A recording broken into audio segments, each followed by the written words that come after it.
A las 7:01 vamos con lo último en vivo desde los lugares donde hay noticias Caracol en desarrollo. Y vamos a comenzar en Medellín, donde se presentaron graves enfrentamientos entre encapuchados y miembros de la fuerza pública en la Universidad de Antioquia. ¿Qué fue lo que pasó, Juan? Juan Pablo López está allá y nos cuenta todo, Juan. Vanessa, buenos días. Mire, ayer en la tarde un grupo de encapuchados se enfrentó a la fuerza pública, miembros del ESMAD, y protagonizaron graves disturbios que obligó a cerrar temporalmente la calle conocida como Barranquilla, en la Portería. Las imágenes que ustedes ven a continuación corresponden precisamente al enfrentamiento que obligó además a decretar una alerta naranja aquí en la Universidad de Antioquia. Eso significa que tuvieron que suspender las clases en varios bloques, esto para evitar la acción de los gases lacrimógenos y además también para brindar seguridad a los estudiantes. Las clases fueron suspendidas en la tarde de ayer y hoy a las 6 de la mañana ya se reanudaron nuevamente. Sin embargo, también se ha llamado a las autoridades de la Universidad de Antioquia para que la fuerza pública tome control también de este tipo de situaciones. Hace un mes también se habían presentado disturbios muy importantes aquí en la Universidad de Antioquia que causaron graves daños. Y en otros hechos también aquí en la ciudad de Medellín, en el centro oriente de la ciudad, un operativo de la policía en contra de jaladores de carros, dos hombres que se movilizaban en una motocicleta que a propósito está prohibida la medida de parrillero hombre, pues estaban tratando de robar un automóvil muy cerca del centro comercial San Diego. Pues en una reacción de la policía se enfrentaron a tiros con los delincuentes y uno de ellos fue dado de baja. El otro, pues al intentar huir, fue capturado por la policía. Pues los hombres que intentaban precisamente robar este vehículo, pues este hombre capturado tendrá que responder por este delito. Ya son, y según las autoridades, 5.270 casos de jaladores de vehículos aquí en la ciudad de Medellín, por lo que también preocupa y llaman a que tomen medidas más importantes de seguridad para las personas. Información por el momento desde Medellín, Juan Pablo López Velázquez, Noticias Caracol. Gracias, Juan. Un gigantesco hueco se formó en un sector de la zona metropolitana de Barranquilla cuando el pavimento cedió ante el peso de un camión recolector de basuras. Argemiro Opión nos envió el siguiente reporte. Hola, buen día. Un enorme hueco de aproximadamente 7 metros de largo con 2 metros de profundidad fue el que se abrió aquí, como lo podemos observar, en una de las importantes vías del sector del 20 de julio en el área metropolitana de Barranquilla y que tiene poniendo en riesgo la vida de los habitantes de la zona. Fue un gran susto el que se llevaron los operarios de la empresa Daseo cuando transitaban por esta zona en un camión recolector de basura que literalmente se lo tragó la calle.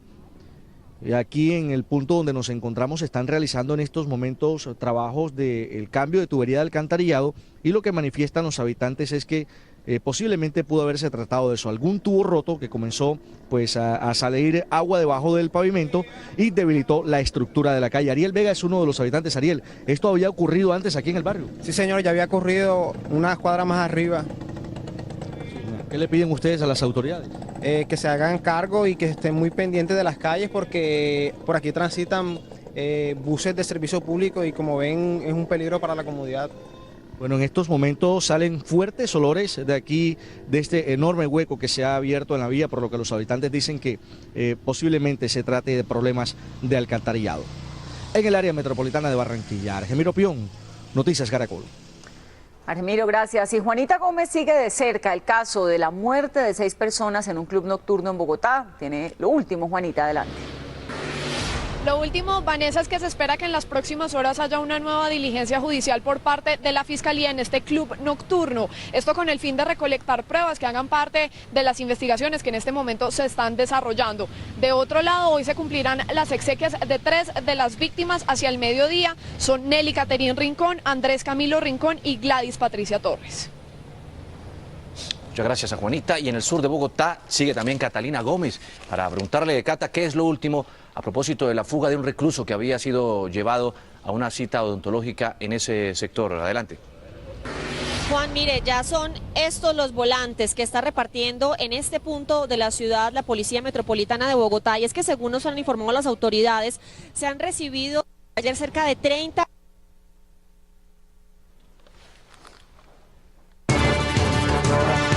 Colombia decide 2014.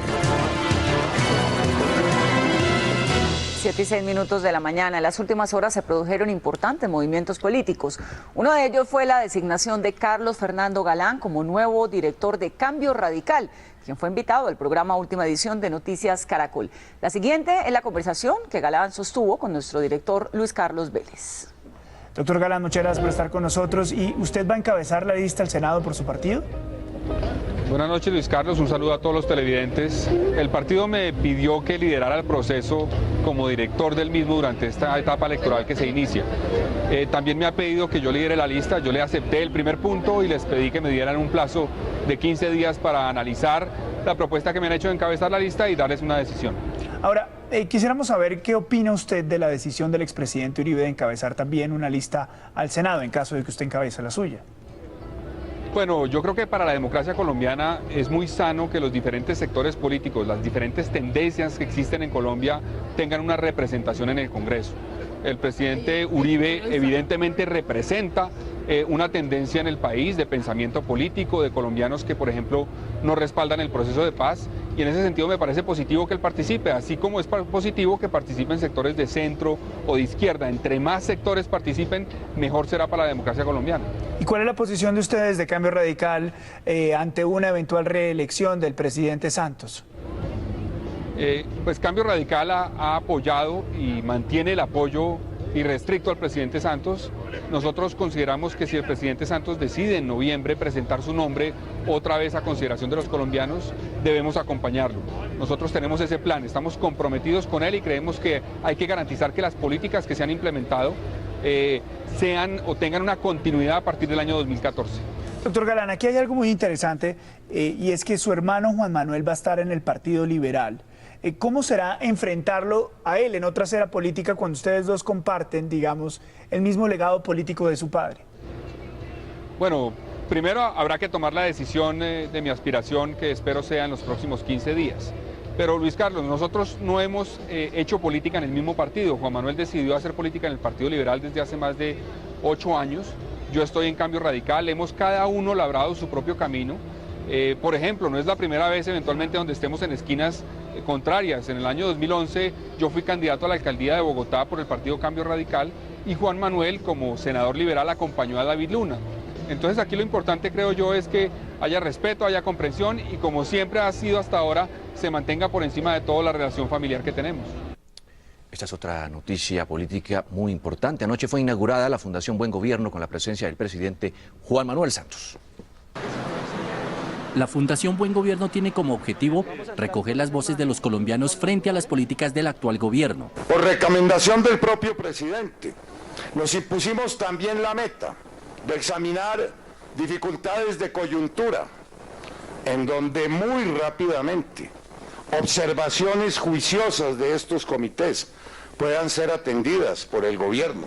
La Fundación también busca, entre otras cosas, impulsar la reelección de las políticas lideradas por el presidente Juan Manuel Santos. Vamos a triplicar los esfuerzos para cumplir estas metas de la manera más satisfactoria. Una de las sorpresas durante la presentación de la Fundación fue la llegada de Juan Gabriel Uribe, el único conservador de la reunión, pues sus demás integrantes habían anunciado que no asistirían al acto. La política se va desarrollando a su propio ritmo y desde luego pues habrá que esperar cuál es la decisión del presidente el próximo 25 de noviembre, si toma o no la reelección. De la Fundación Buen Gobierno también forma parte el general en retiro Óscar Naranjo, la ex canciller María Emma Mejía y Juan Mesa. El DAS pidió perdón en Barranquilla por el asesinato del sociólogo Alfredo Correa de Andrés. Durante un acto público realizado en el mismo lugar donde hace 9 años murió el investigador, el Estado ofreció excusas por el crimen y entregó 3 placas en su memoria, atendiendo un fallo del Tribunal Administrativo del Atlántico. La familia del sociólogo asistió a la ceremonia, pero no aceptó las excusas. Correa de Andrés fue asesinado por grupos paramilitares con la colaboración de agentes del DAS. De que yo, Alfredo Correa Galindo, no perdona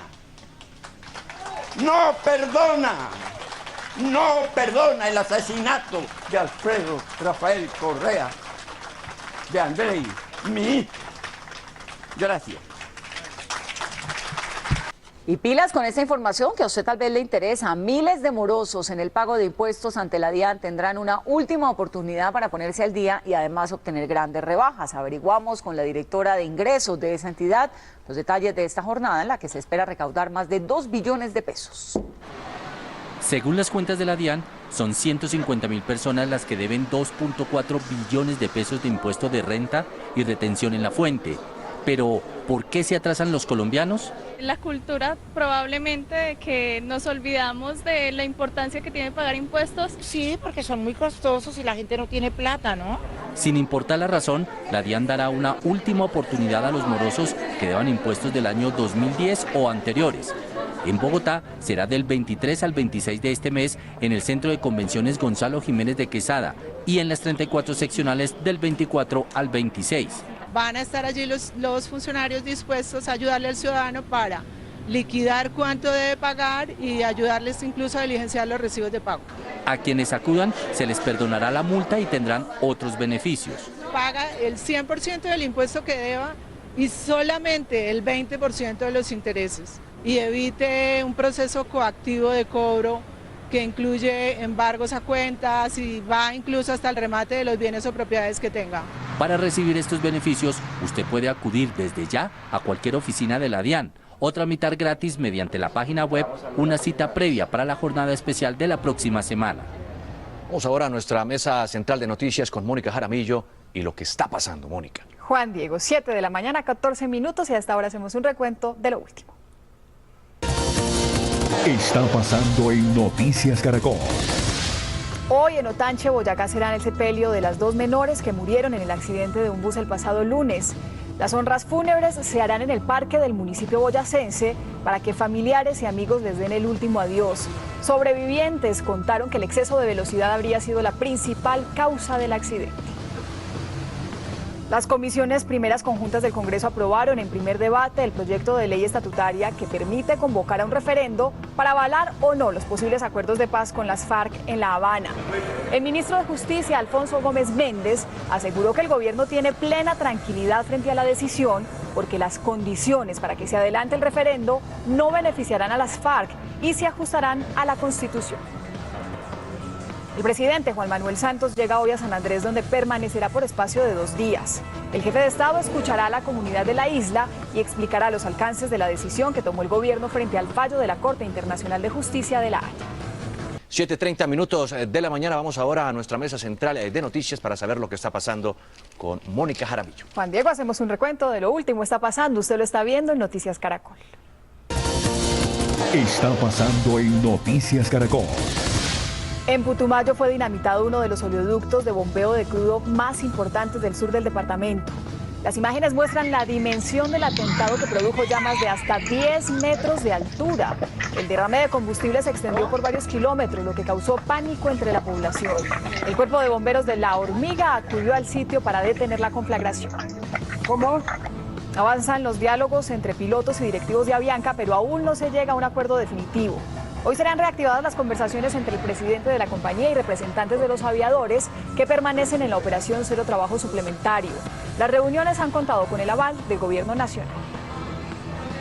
Fue capturada por el CTI la empresaria del chance Enilce López, conocida como La Gata. La diligencia se realizó en cumplimiento de la orden del juez séptimo penal del circuito de Bogotá, que la condenó a 37 años de prisión por los delitos de homicidio agravado y concierto para delinquir. López permanecerá en un centro hospitalario bajo custodia del INPE. Está pasando en Noticias Caracol. Un gigantesco hueco se formó en un sector de la zona metropolitana de Barranquilla. Este camión recolector de basura transitaba por la vía y el pavimento cedió aparentemente por el peso del vehículo. Los habitantes del sector dicen que no es la primera vez que se presenta un caso como este y pidieron soluciones por parte de las autoridades. Un atentado contra guardianes del IMPEC se presentó en el oriente de Cali. Los funcionarios departían en un establecimiento cuando fueron atacados a bala por hombres armados. Uno de los guardianes murió y otros 2 resultaron heridos. Las autoridades investigan el hecho. Estas son las noticias más destacadas del momento. Está pasando. Usted lo está viendo en Noticias Caracol. Muchas gracias a Mónica. Y hoy el SENA abrió las inscripciones para entregar 84.000 cupos para carreras de tecnólogos en el país. Jennifer Montoya habló con la directora de la entidad y nos envió este informe. Hola, muy buenos días. Pues hoy y mañana son los 2 últimos días que tenemos los colombianos para acceder a las 100.000 becas que prometió el presidente Juan Manuel Santos este año. Estamos con la directora del SENA, Gina Parado. Buenos días, directora. ¿Qué tienen que hacer las personas que quieran estudiar ese tipo de tecnologías en el SENA? Buenos días. Fundamental, hoy y mañana entrar a nuestra página de internet www.sena.edu.co y ahí se inscriben, ahí está todo el procedimiento, es muy fácil. Después los llamamos para que hagan un examen. Esta es educación sin palancas, aquí es simplemente un sistema, los mejores exámenes son los que pasan. Tiene que ser bachiller, tener el ICFES y ser mayor de 16 años. Esos son los únicos 3 requisitos. Los colombianos se estarán preguntando, ¿qué incluyen estas becas? Todo, es una educación completamente pública, hasta los materiales de formación son dados por el SENA. Gracias, directora. Pues esta es la segunda convocatoria de las inscripciones, la primera se hizo el mes pasado, así que esta es la última oportunidad para que ustedes puedan estudiar algún tipo de tecnología en el SENA. Jennifer Montoya, Noticias Caracol. Jennifer, gracias. Y ante los rumores sobre la supuesta renuncia del secretario de Gobierno de Bogotá, Guillermo Alfonso Jaramillo, José Fernando Patiño acaba de hablar con el funcionario y miren lo que dice.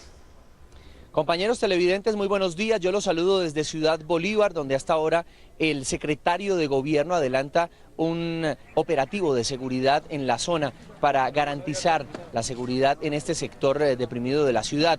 Pero hay un serio rumor que ronda por todos los medios a esta hora y es la posible renuncia del secretario de Gobierno, pero dejemos que sea él quien nos diga realmente si va a renunciar y si tiene diferencias con el alcalde Gustavo Petro. Secretario, ¿usted va a renunciar?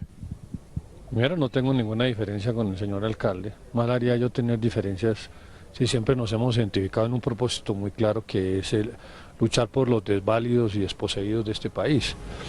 Segundo, pues yo desde que llegué a la Secretaría, al mismo tiempo que estoy firmando, al mismo tiempo estoy dejando una carta de renuncia sin fecha, porque he considerado siempre que nosotros quienes actuamos en la administración pública tenemos que estar dispuestos en cualquier momento a que cuando ya no seamos más necesarios o cuando en un momento dado haya que reemplazarnos por otras personas, pues el señor alcalde tenga toda la libertad de hacerlo. Bien, pues son las palabras del secretario de Gobierno desde Ciudad Bolívar, desde el sur de Bogotá, José Fernando Patiño, Noticias Caracol. Un informe de Human Rights Watch reveló que entre los principales obstáculos para la implementación de la ley de víctimas y restitución de tierras están las amenazas que reciben los reclamantes por parte de las bandas criminales y las FARC. Por eso anoche, en última edición de Noticias, nuestro director entrevistó a José Miguel Vivanco, director para las Américas de esta ONG. Estos son algunos apartes de la entrevista. Doctor Vivanco, ¿cuál es el mayor problema que ustedes encontraron en este informe sobre restitución de tierras y la ley de víctimas? A ver, la ley es magnífica. Esta es quizás la iniciativa más importante en materia de derechos humanos del presidente Santos. Aquí el gobierno actual se la jugó por la ley en el Congreso y esta ley está promulgada hace 2 años. Lo importante es verificar cómo se está implementando. Lamentablemente, muchas de las personas que utilizan la ley, que recurren a la ley y que han logrado incluso algunas sentencias favorables, son objeto de amenazas muy serias, amenazas de muerte o inclusive ha habido algunos asesinatos. Esas amenazas no son debidamente investigadas, eso no genera confianza en estas personas y hace muy difícil que se generen las condiciones para que puedan realmente retornar, que es justamente lo que persigue la ley de víctimas y de restitución. Leyendo el informe hay un detalle muy interesante y es que solo una familia ha podido retornar a su tierra, aunque hay más de 650 sentencias que ordenan ese regreso. ¿Cómo se explica esa estadística? Solo una familia.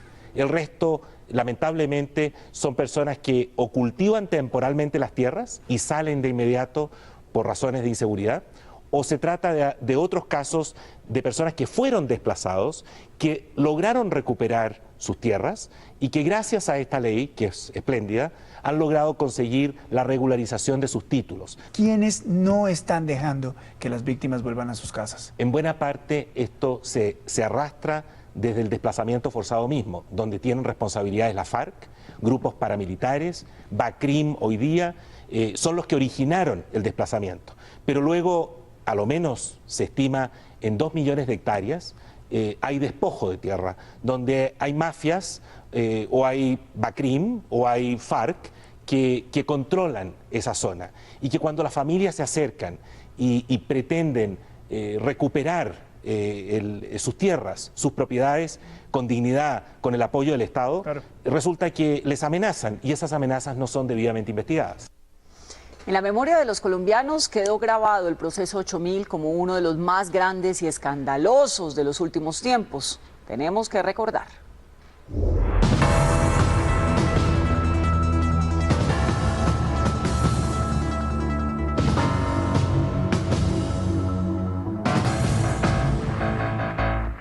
El expediente número 8000 habla de los dineros del narcotráfico que entraron a la campaña presidencial del entonces candidato Ernesto Samper. El entonces director de la campaña y su representante legal, Fernando Botero Sea, recibió dineros de unos empresarios en sus cuentas privadas en el exterior, con lo cual podía violar los topes y finalmente, presuntamente, esos dineros no ingresaron nuevamente en su totalidad a la campaña. Según Elizabeth Ungar, directora ejecutiva de Transparencia por Colombia, la sociedad aprendió a ser fiscalizadora para que casos como el 8000 no vuelvan a ocurrir. Muy bien, y termino contándoles sobre un estudio que advierte del peligro para la salud que pueden esconder las fuentes de agua bendita en las iglesias. Investigadores del Instituto de Higiene e Inmunología Aplicada en la Universidad de Medicina de Viena, en Austria, analizaron 39 muestras de fuentes de ese país y encontraron hasta 62 millones de bacterias por mililitro de agua, lo que implica que en ningún caso sería apta para beber. Es más, el solo contacto con los labios aumentaría el riesgo de infecciones. Este no es el primer estudio que hace la advertencia, es que todo el mundo mete las manos en esas fuentes, así que hay que buscar estrategias para que esa agua sea más limpia. Por lo pronto se recomienda cambiarla regularmente. ¡Feliz día! Feliz día para usted, doctora. 8:15 minutos de la mañana, estas fueron las noticias. Nos vemos a las 12. ¿Usted iba a decir algo? Sí. No, mejor no lo diga, mejor no lo diga. Pero que no se dé cuenta la doctora. Sí, que no se dé cuenta. No lo voy a decir, mañana que lo tiene decimos. un esguince en el pie, chismoseémosles, como digo. Nos vemos a las 12:30 con una nueva edición informativa. Ya viene día a día. Esto es Noticias Caracol. Primero es Noticias.